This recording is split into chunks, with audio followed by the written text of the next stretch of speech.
Hello friends, welcome back to my channel Fantasy Mom. நான் உங்கள் சசி. எல்லாரும் எப்படி இருக்கீங்க? வாங்க இன்னைக்கு வீடியோக்குள்ள போலாம். இன்னைக்கு நம்ம பார்க்க போறது 4 வகையான இன்ஸ்டன்ட் ரா சட்னி வெரைட்டிஸ் தாங்க பார்க்க போறோம். அதுல முதல் ஒண்ணு பார்த்தீங்கன்னா, இன்ஸ்டன்ட் ரா கார சட்னிங்க. 2வதா பார்க்க போறது இன்ஸ்டன்ட் ரா கார்லிக் கோகோனட் சட்னிங்க. 3வதா நம்ம பார்க்க போறது இன்ஸ்டன்ட் ரா கோகோனட் ஆனியன் சட்னி. 4வதா பார்க்க போறது இன்ஸ்டன்ட் ரா கார்லிக் சட்னிங்க.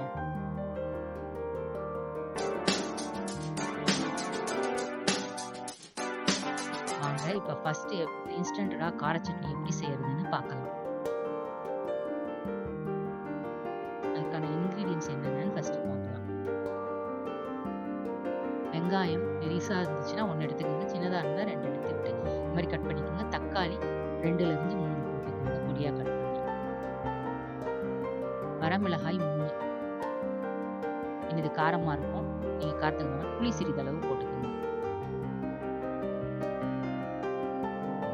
உப்பு தேவையான அளவு.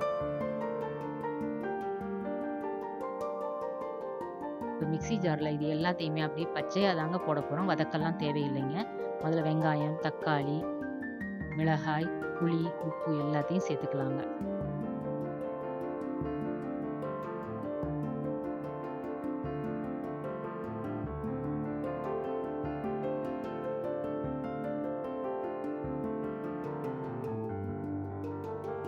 இந்த சட்னி ரொம்ப நல்லா டேஸ்டியா இருக்குங்க. இதுக்கு வதக்கெல்லாம் தேவையில்லைங்க. அப்படியே அரைச்சி நீங்க சாப்பிடலாம். ரொம்ப அருமையா இருக்கும். இட்லி, தோசை, சப்பாத்தி, பூரி எல்லாத்துக்குமே நல்லா இருக்குங்க இது.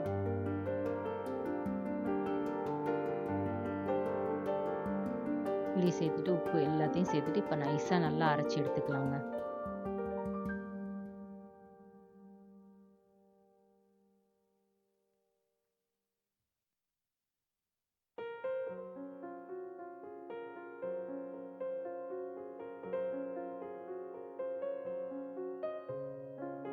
மிக்ஸியில் நல்லா நைஸாக அரைச்சி எடுத்துக்கிட்டோம்னா நம்மளோட கலர்ஃபுல்லான இன்ஸ்டன்ட் ரா கார சட்னி ரெடி ஆகிடுங்க. பாருங்கள் எவ்வளோ அழகாக கலர்ஃபுல்லாக வந்திருக்கு.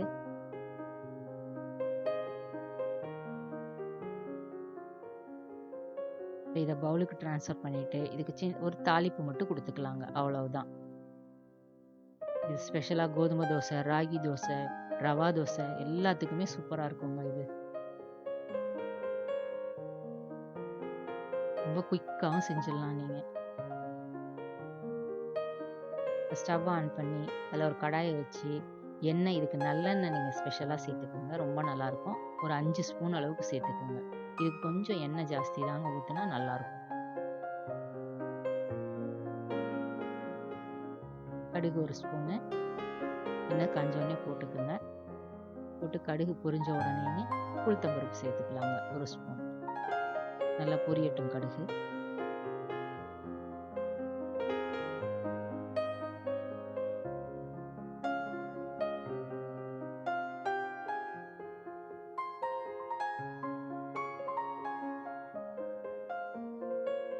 உளுத்தம்பருப்பு 1 ஸ்பூன் ஆட் பண்ணிக்கலாம்.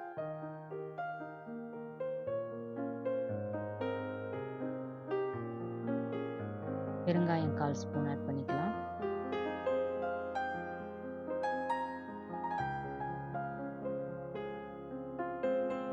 கருவேப்பிலை சிறிதளவு ஆட் பண்ணிட்டு இது எல்லாத்தையும் அந்த சட்னியில நம்ம மிக்ஸ் பண்ணி விட்டுடலாம். ஊற்றி தாளிப்பு அதோட சேர்த்துட்டு மிக்ஸ் பண்ணி விட்டிங்கன்னா அருமையான இன்ஸ்டன்ட் ரா கார சட்னி ரெடி ஆகிடுச்சிங்க. இது இட்லி, தோசை, சப்பாத்தி, பூரி, ராகி தோசை, ரவா தோசை, கோதுமை தோசை எல்லாத்துக்கும் ரொம்ப நல்லா இருக்குங்க. நீங்களும் செஞ்சு பார்த்துட்டு எப்படி இருந்துச்சுன்னு கமெண்ட் பண்ணுங்க.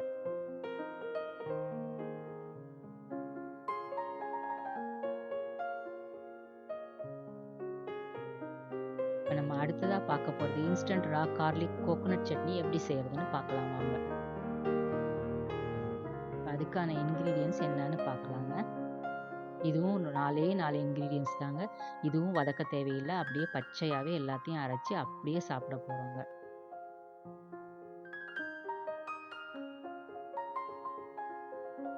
இதை ஹோட்டல்ஸில் இதை பூண்டு, தேங்காய் பூண்டு பொடின்னு கூட சொல்லுவாங்க. இதுக்கு ஒரு 10லேருந்து 12 பல்லு பூண்டு எடுத்துக்கலாங்க. தேங்காய் ஒரு 5 ஸ்பூன் எடுத்துக்கலாங்க.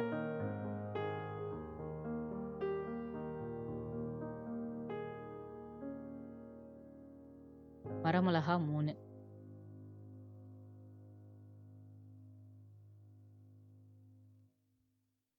உப்பு சிறிதளவு தேவைக்கேற்ப எடுத்துக்கோங்க. எடுத்துட்டு இப்போ இது எல்லாத்தையும் மிக்சியில் ஆட் பண்ணிக்கலாங்க.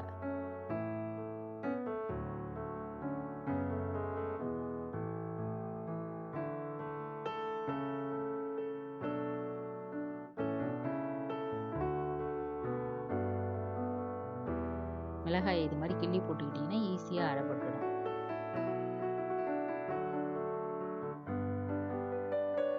எல்லாத்தையும் சேர்த்து நல்லா அரைச்சி எடுத்துக்கலாங்க. இதை கொஞ்சம் குறப்பாக தாங்க அரைச்சி எடுத்துக்கணும். இதை ரொம்ப நல்லா நைஸாக அரைக்கக்கூடாது.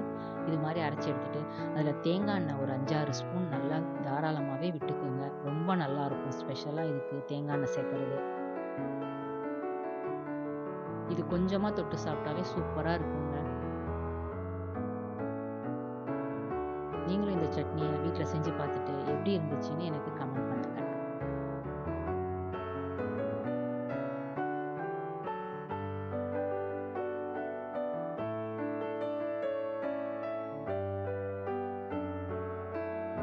அடுத்ததாக நம்ம பார்க்க போகிறது இன்ஸ்டன்ட் ரா கோகோனட் ஆனியன் சட்னி எப்படி செய்யறதுன்னு பார்க்கலாம் வாங்க. அதுக்கான இன்கிரீடியன்ஸ் 4 தாங்க. இதையும் பச்சையாக தாங்க அரைக்க போகிறோம். குயிக்காக அரைக்க போகிறோங்க.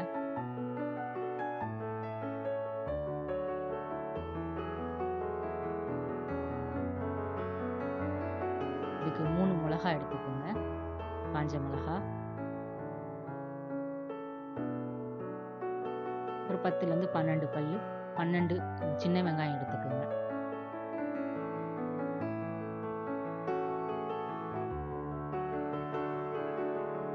ஒரு 7-8 ஸ்பூன் தேங்காய் எடுத்துக்கலாங்க.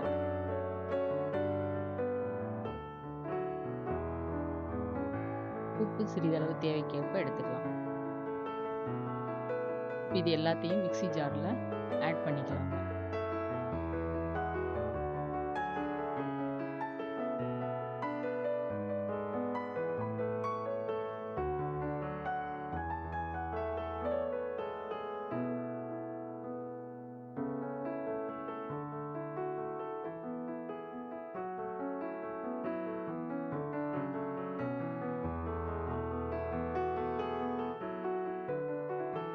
இதை பார்த்தீங்கன்னா ஸ்ரீலங்காவில் சம்பல்னு கூட சொல்லுவாங்கங்க. இது ஸ்பெஷலாக பார்த்தீங்கன்னா இடியாப்பத்துக்கு அவங்க செய்வாங்க. நமக்கு பார்த்தீங்கன்னா இங்கே இடியாப்பத்துக்கு மட்டும் இல்லைங்க, இட்லி, தோசை, சாப்பாட்டுக்கு கூட இது தொட்டு சாப்பிட்டீங்கன்னா ரொம்ப ரொம்ப சூப்பராக இருக்குங்க இந்த சட்னி.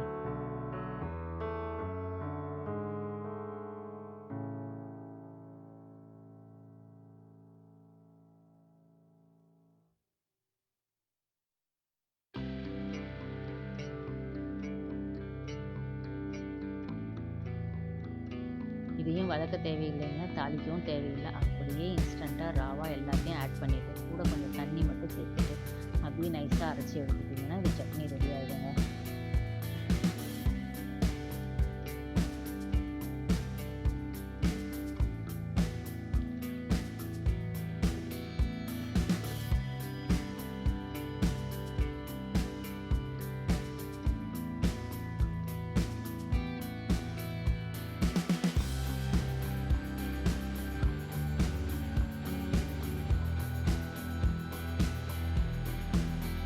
சட்னி ரெடி ஆகிடுச்சு.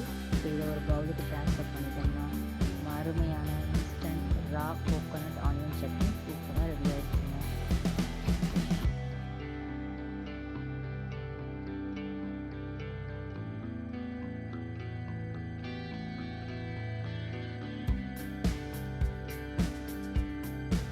நீங்களும் இந்த சட்னியை வீட்டில் செஞ்சு பார்த்துட்டு எப்படி இருந்துச்சுன்னு எனக்கு கமெண்ட் பண்ணுங்கள்.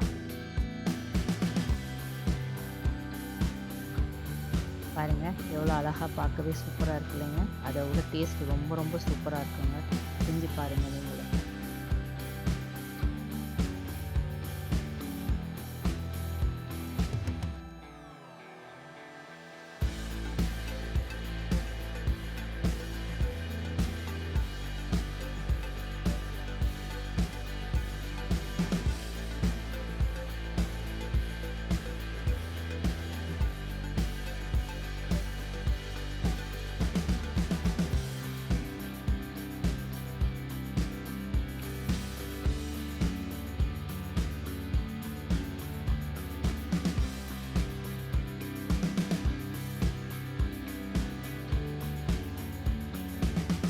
அடுத்ததாக பார்க்க போகிறது பார்த்தீங்கன்னா இன்ஸ்டன்ட் ரா கார்லிக் சட்னி எப்படி செய்கிறது அப்படின்னு பார்க்க போகிறோங்க.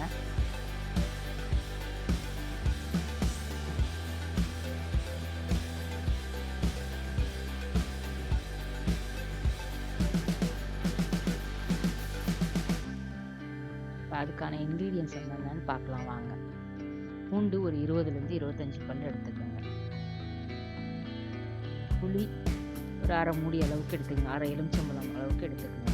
கொஞ்சமாக போட்டால் போதும். இதுக்கு மிளகாய், காய்ந்த மிளகாய் ஒரு 4 எடுத்துக்கோங்க. உப்பு சிறிதளவு. 4 இன்க்ரீடியன்ஸ் தாங்க இதுக்கும். இதில் வரமிளகாயை மட்டும் நம்ம என்ன தேங்காய் எண்ணெய், இதுக்கும் கடைசியாக ஃபைனலாக தேங்காய் எண்ணெயை ஆட் பண்ணிக்கோங்க. கொஞ்சம் ஒரு 4-5 ஸ்பூனுக்கு மேலேயே ஆட் பண்ணிக்கோங்க. வரமிளகாயை ஒரு 10 நிமிஷம் ஊற வச்சு அரைச்சோம்னா இந்த சட்னி கொஞ்சம் நல்லா டேஸ்டியாக இருக்குங்க.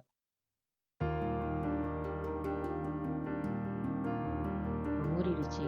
எல்லா இன்க்ரீடியன்ஸையும் நம்ம ஒன்றா மிக்ஸி ஜாரில் சேர்த்து நல்லா நைஸாக அரைச்சி எடுத்துக்கலாம்.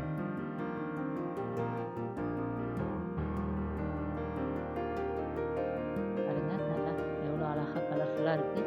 இப்போ இதில் தேங்காய் எண்ணெய் ஆட் பண்ணிட்டீங்கன்னா இன்ஸ்டன்ட் ரா கார்லிக் சட்னி ரெடி ஆகிடுச்சிங்க. இது பார்த்தீங்கன்னா வெளியிலேயே வச்சுருந்தா கூட ஒரு 2-3 நாளைக்கு கெடாமல் இருக்குங்க. அப்படியே இருக்கும், நல்லா சூப்பராக இருக்கும். இந்த மாதிரி தேங்காய் எண்ணெய் தாராளமாக விட்டு நீங்கள் இட்லி, தோசை எல்லாத்துக்கும் தொட்டு சாப்பிட்டீங்கன்னா அருமையாக இருக்குங்க. ஓகேங்க, நம்ம இன்னொரு வீடியோவில் சந்திக்கலாம் ஃப்ரெண்ட்ஸ்.